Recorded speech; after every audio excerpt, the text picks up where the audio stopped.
The room was silent when the words fell, sharp and cutting like glass shattering on the floor. Sundar Pichai sat at the long table, his hands folded in front of him, his face calm, though inside he felt a storm rising.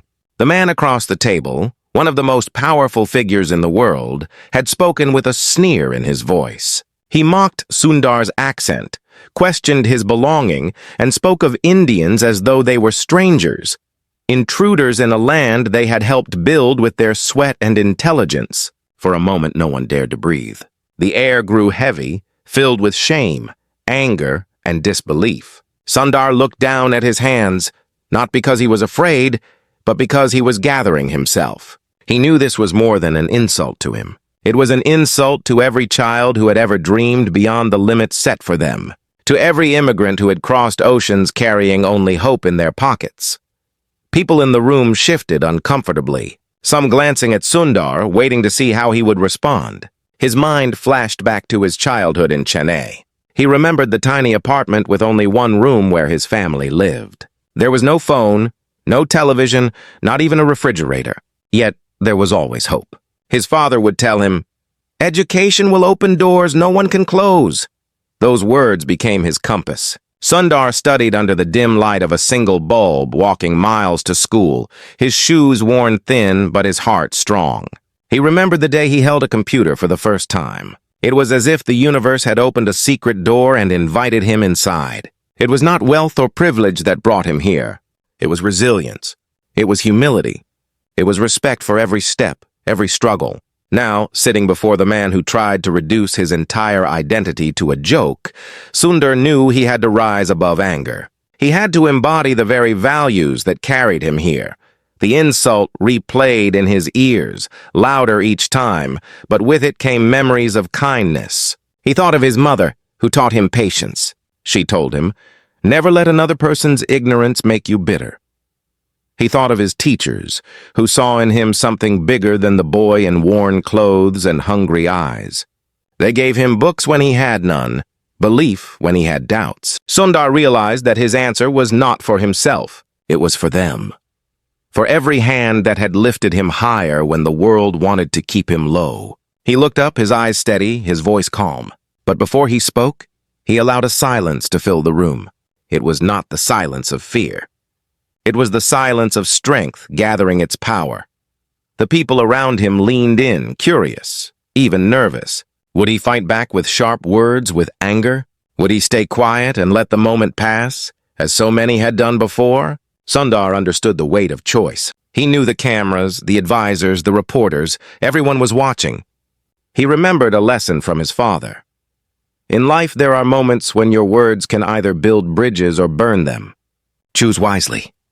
Sundar took a deep breath, his heart steady. His voice, when it finally broke the silence, was soft yet firm, carrying the weight of both pain and hope. He began not with defense, but with a story, one that none in the room expected. He spoke of India, of the millions of children who dreamed beyond poverty. He spoke of his own journey, not to boast, but to remind them that dignity comes not from where you are born, but from what you choose to become. His words were not angry, but they carried a fire that burned through prejudice. As he spoke, some faces softened. Others looked down, ashamed. And yet one face, the face that had delivered the insult, remained hard, unflinching. But Sundar was not speaking to that man alone. He was speaking to the world, to every ear that would hear this story. In his quiet voice was a thunder that no insult could silence. Yet just as Sundar began to regain control of the room, something unexpected happened.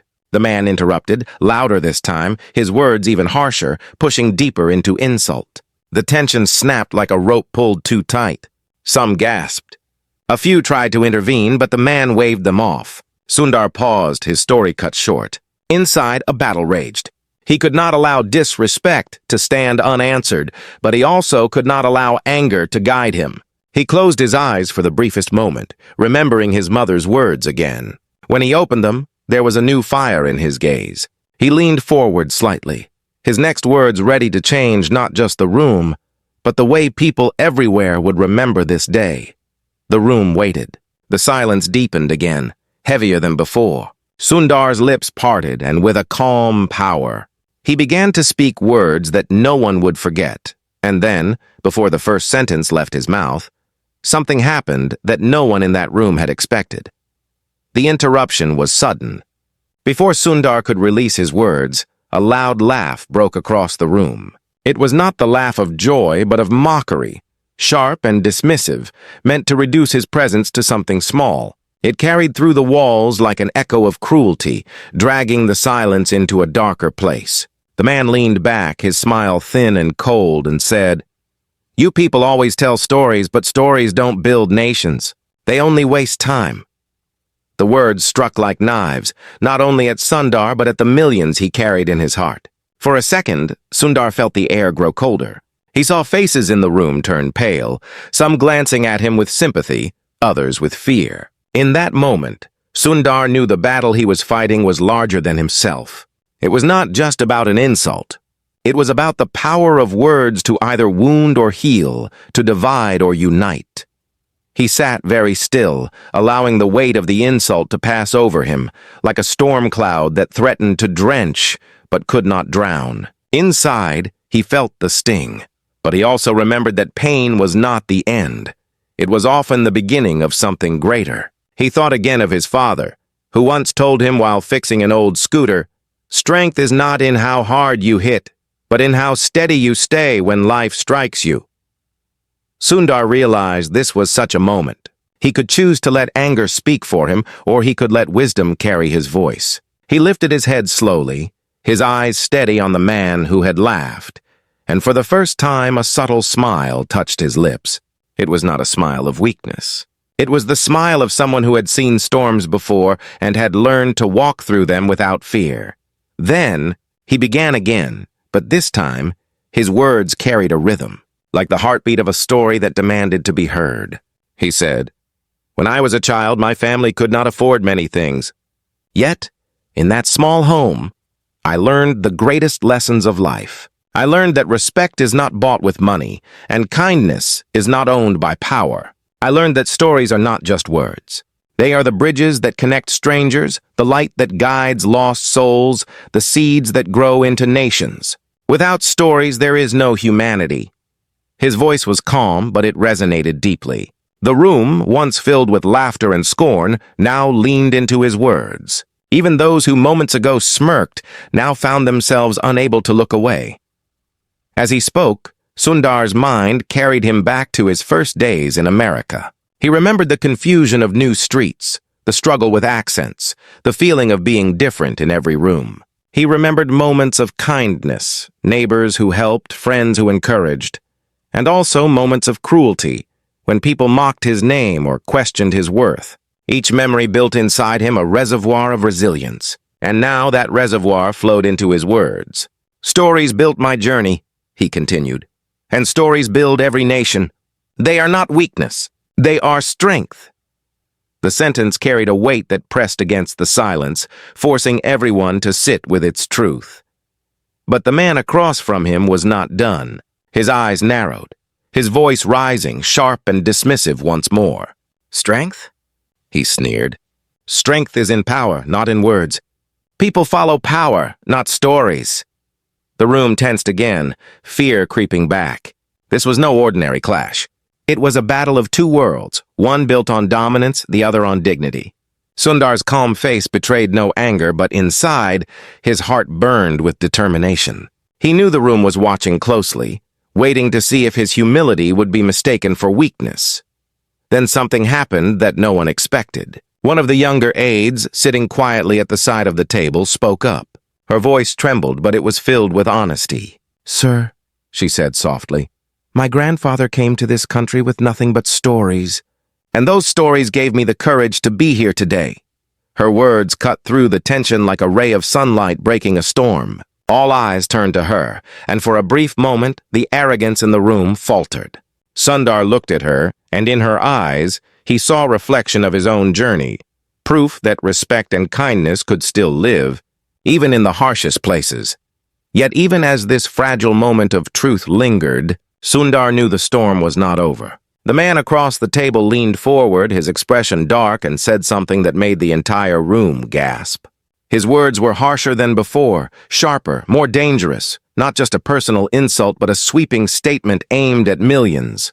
Sundar felt the weight heavier than ever. The room's silence became suffocating, hearts racing, breaths caught. Sundar tightened his hands together under the table, not out of fear, but because he knew his next words would decide everything. And as he drew in a deep breath, ready to answer in a way that could turn the entire room upside down, the door at the far end suddenly opened, and someone unexpected walked in. The door creaked open, and every head in the room turned. Footsteps echoed against the marble floor, steady and unhurried. Into the charged silence walked a man who carried authority not with volume but with presence. He was an older senator, respected across party lines, known for his sharp mind and his fairness. His sudden appearance shifted the balance instantly. The laughter and arrogance that had filled the air moments before seemed to retreat into shadows. Sundar's eyes met the senator's, and in that instant he sensed something, a chance perhaps to shift the entire direction of the conversation. The senator paused, glanced around the room, and then looked directly at the man who had thrown the insults. Without raising his voice, he asked, "Is this really the conversation we want history to remember?" The question was simple, but it struck like a hammer against glass. The silence that followed was unlike the silence before. This one was heavy with shame, with the uncomfortable recognition that words spoken in cruelty can echo beyond walls and cameras, echo into history books and generations. Sundar remained still, watching carefully. He knew this moment could either become an ally or a trap. The senator moved closer, his eyes steady, and he nodded subtly at Sundar as though to say, "This is your moment. Take it." Sundar inhaled slowly, feeling the tension leave his shoulders. He looked around the table, at the faces shifting between discomfort and curiosity, and finally let his voice rise again. "When people speak of power," Sundar said softly, "they often think of force, of control, of dominance. But real power is something different. Real power is in creating, in building, in giving hope. My country taught me that. My family taught me that. When we had nothing, we still had hope, and that hope was stronger than any insult or barrier. That is why I am here today, not because of wealth, not because of privilege, but because of belief in something larger than myself." His words did not come as a defense, but as a gift given to everyone listening. He wanted them to remember not the insult, but the lesson. As he spoke, memories returned sharper than before.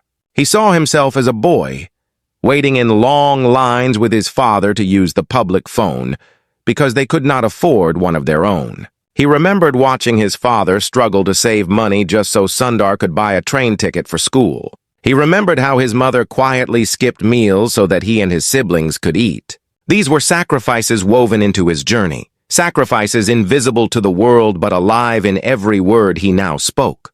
Respect, Sundar continued, is built by those who choose humility over arrogance, kindness over cruelty. Nations rise not because of insults, but because of people who dare to dream, even when they are told they don't belong.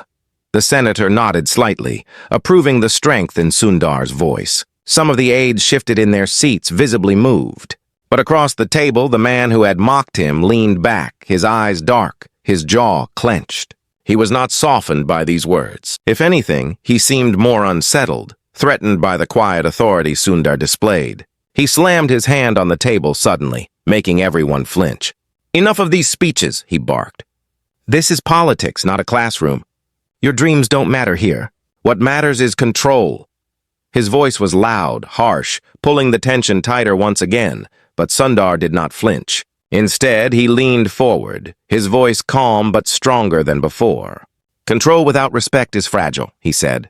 "It breaks the moment people no longer fear it. But respect builds loyalty that cannot be forced. Respect is what holds communities together when power fails." The words hung in the air, refusing to leave. The senator's eyes gleamed with approval, but the man across the table was seething. For the first time, it was clear he had lost control of the room. Just then, another unexpected twist came. One of the reporters, who had been sitting quietly in the back, taking notes, raised her hand timidly. She had tears in her eyes. "My parents came to this country from India," she said, her voice trembling. I grew up ashamed sometimes because of how people treated them, how people laughed at their accents. Hearing you speak today, it feels like you're speaking to every child like me who never felt they belonged." Her words cracked the tension in the room, and for the first time, Sundar saw a ripple of genuine emotion move across the faces around him, but the man at the head of the table would not let the moment end so easily. His eyes narrowed, his voice cutting through the emotion like a blade. "This is not about your parents or your childhood," he said coldly. "This is about power, and I will not let a man from another land lecture me in my own house." The words were colder, sharper, more dangerous than anything he had said before. The room gasped again, the weight of those words almost unbearable. Sundar felt his chest tighten, but he did not let his face change. He knew now that the next thing he said would not just be remembered, it would be carved into history. He took a deep breath, his heart steady, and opened his mouth to speak. But before the words could leave, the senator suddenly raised his hand, cutting through the silence. His voice was firm, stronger than anyone expected, and what he said in that moment froze the entire room. The senator's hand rose, steady and commanding, and the room obeyed his silence. Every whisper, every shifting chair, every breath seemed to pause. His eyes, sharp with wisdom, moved from face to face before landing on the man who had spoken the cruelest words. His voice, when it came, was low but carried the weight of decades in politics, a weight no one could ignore. "History does not remember the loudest voice in the room," he said slowly. "It remembers the voice that changes people, that awakens something deeper than fear." His words rippled through the silence like a stone cutting through water, and for a moment, the arrogance at the head of the table faltered. Sundar sat still, watching carefully, but inside he felt a quiet surge of strength. It was as though the senator had drawn a line in the sand, daring anyone to step across. But the man at the head of the table leaned forward again, his eyes hard, his voice sharp. "History remembers winners," he shot back. "It remembers the powerful, not the weak who hide behind pretty speeches." His words were venom, dripping with contempt. Sundar felt the sting. But instead of shrinking, he leaned forward as well, his hands folded, his gaze unwavering. The senator did not intervene this time. He only turned his head slightly towards Sundar, as if passing the moment entirely into his hands. Sundar understood. This was no longer just about a clash of words. It was a test of spirit, and everyone in the room was waiting to see if his spirit could endure. He drew in a breath, his mind racing back again to India. He remembered the crowded trains, the narrow streets filled with voices and smells, the endless lines outside government offices, and the small classroom where he studied with cracked walls and broken benches. He remembered his mother's gentle touch when he was sick, his father's quiet determination to give his children a chance at something better. Those memories, once a source of pain, now became his armor. He looked directly into the eyes of the man who tried to belittle him, and his voice rose, calm but unshakable. Strength without compassion is not strength. It is fear disguised as power. When you try to silence people with insults, you show the world not how strong you are, but how fragile your heart truly is. The words were like quiet thunder, and this time the silence that followed was not empty. It was charged, electric, alive. Some of the aides shifted in their seats, clearly shaken. The reporter in the back wiped her tears discreetly, her pen moving quickly to capture every word. Sundar's voice had taken the room by storm, not with volume but with truth, and truth has a way of echoing longer than noise. Yet even as his words filled the space, Sundar knew this was not the end. The man across from him was not one to retreat, not one to bow, and sure enough his lips curled into a cold smile. "You speak well," he said, almost mocking. "But words don't win battles. Actions do." Sundar felt the sting of that, but he did not flinch. Instead, he thought of his journey through Silicon Valley. The years of struggle, of doubt, of late nights coding when no one believed in him. He thought of the countless failures before success finally came, and how each failure built his resilience like fire forging steel. "Then let me tell you of actions," he said firmly. "My actions brought knowledge into the hands of billions. My actions gave children in villages the same tools as children in cities. My actions opened doors where walls once stood. Those are the actions that matter. Not insults, not fear, not cruelty. Actions that lift, not break. The room was still again, but the silence now carried something different. Respect. Even those who disagreed with him could not ignore the weight of his words. Yet, the man who had thrown the insults only leaned back, his eyes calculating, his silence more dangerous than his words. Sundar knew then that something was coming. Something bigger than insults. Something sharper than mockery. He could feel it in the way the air shifted, in the way the man's hand tapped the table with slow, deliberate rhythm.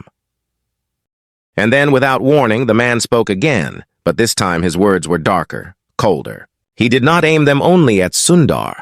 He aimed them at every immigrant, every dreamer, every person who had crossed oceans to build a life. His voice was filled with venom as he questioned whether people like Sundar even deserved to be in the room at all. Gasps broke across the table. The reporter dropped her pen.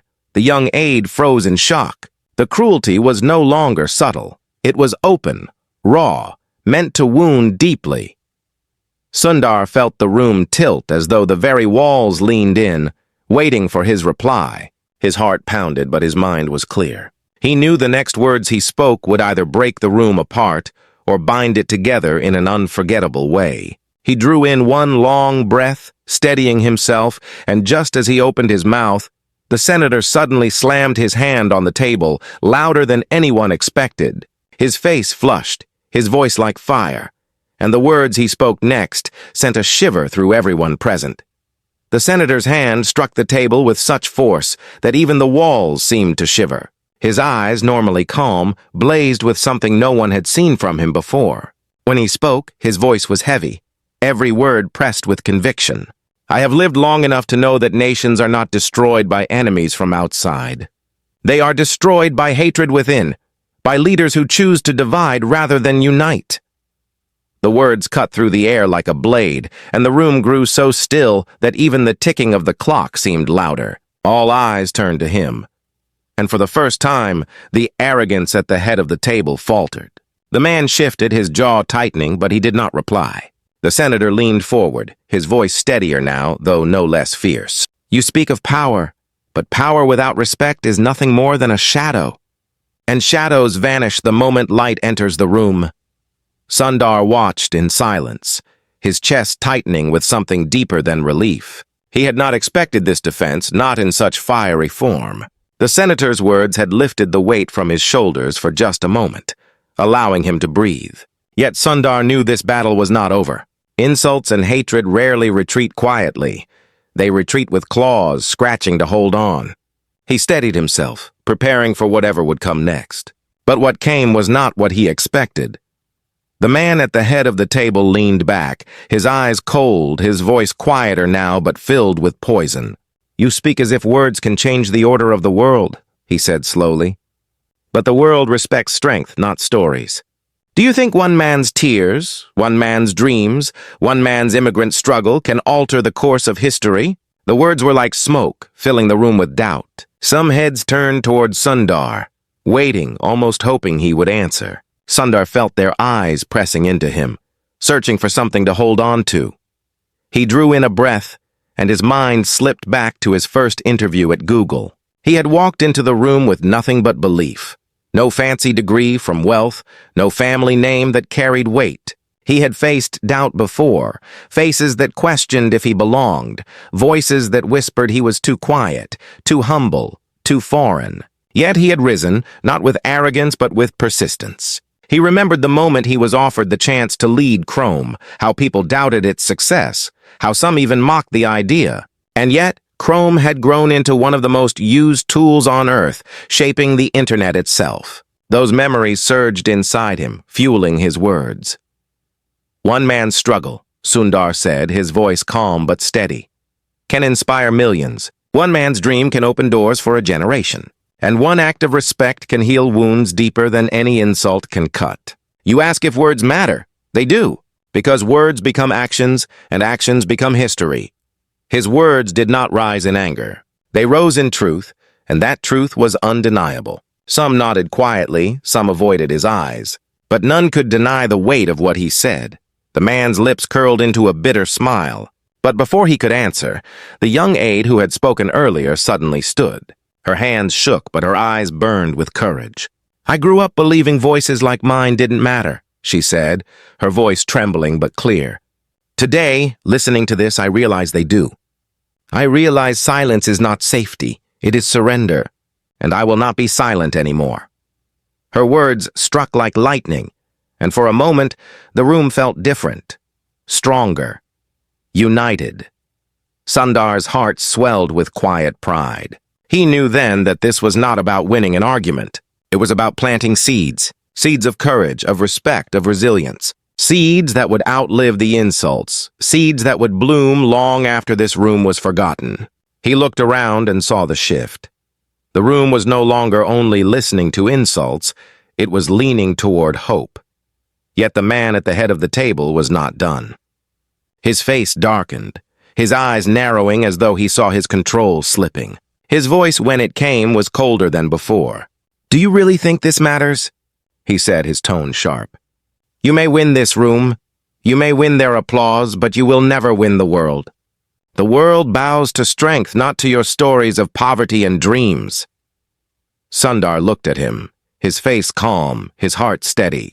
He was ready to respond, ready to end this with a truth so undeniable it could silence even the harshest critic. But just as he opened his mouth, the senator leaned forward once more. His voice dropped lower this time, almost a whisper, but every word carried the weight of a revelation. "Maybe you should tell them the truth," the senator said, his eyes fixed on the man across the table. "Tell them what you said behind closed doors. Tell them what you truly believe about the people you insult so easily."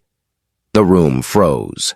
The color drained from faces. Reporters shifted forward, pens poised. Sundar's eyes widened, his breath catching.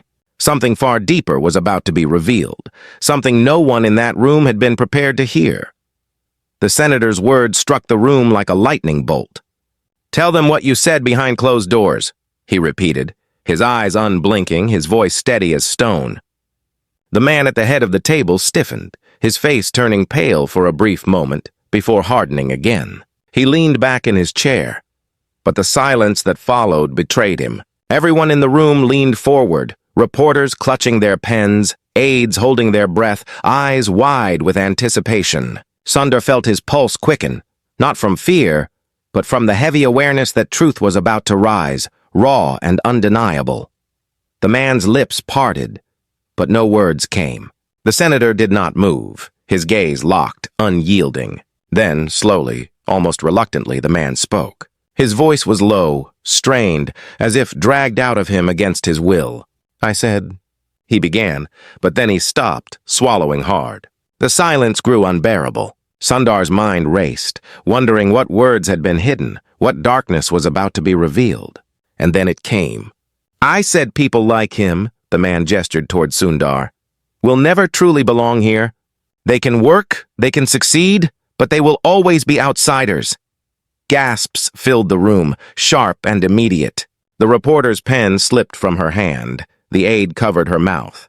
The senator's face grew grim. Sundar sat frozen, the words echoing in his ears like a wound reopened. Yet strangely, he felt no anger. He felt only clarity. Clarity that this was never about him alone, but about every immigrant, every child, every dreamer who had been told they did not belong. The cruelty was not hidden anymore. It had been dragged into the light. Sundar leaned forward, his voice calm but carrying the weight of centuries of struggle and resilience. "You see," he said softly, "this is the truth. Not just your truth, but the truth faced by millions every day. And yet, despite those words, despite the walls, despite the hatred, people like me still rise. We rise because belonging is not given by you. It is claimed by us, through respect, through kindness, through resilience. We belong not because you allow it, but because humanity demands it." His words trembled with quiet power, each sentence building upon the last, until the room was filled not with insult, but with hope. The senator nodded slowly, his eyes softening. The young aide who had spoken earlier now had tears streaming down her face. The reporter's hands shook as she scribbled furiously, knowing these words would echo far beyond this room. Even those who had been silent, those who had looked away earlier, now leaned forward with faces marked by respect. Sundar's voice had not only reclaimed the room, it had transformed it. The man at the head of the table shifted uncomfortably, his face tight, his power slipping through his fingers. He tried to speak, but his words faltered, drowned out by the weight of what had already been revealed. The silence now was not for him. It was for Sundar. Sundar, the boy who once studied under the dim light of a single bulb in Chennai, was now the man who had turned an insult into a lesson, a wound into a source of strength, and a moment of cruelty into a turning point. Then slowly he rose from his chair. The room followed him with their eyes, standing taller now, not in arrogance but in dignity. "You asked if one man's story matters," he said quietly, his final words hanging in the air like a flame refusing to die. "It does. Because stories are not weakness. They are the roots of every nation, the bridges between strangers, the proof that respect is stronger than hate. My story is only one, but it is not mine alone. It belongs to every person who has ever been told they don't belong, and yet still chose to rise.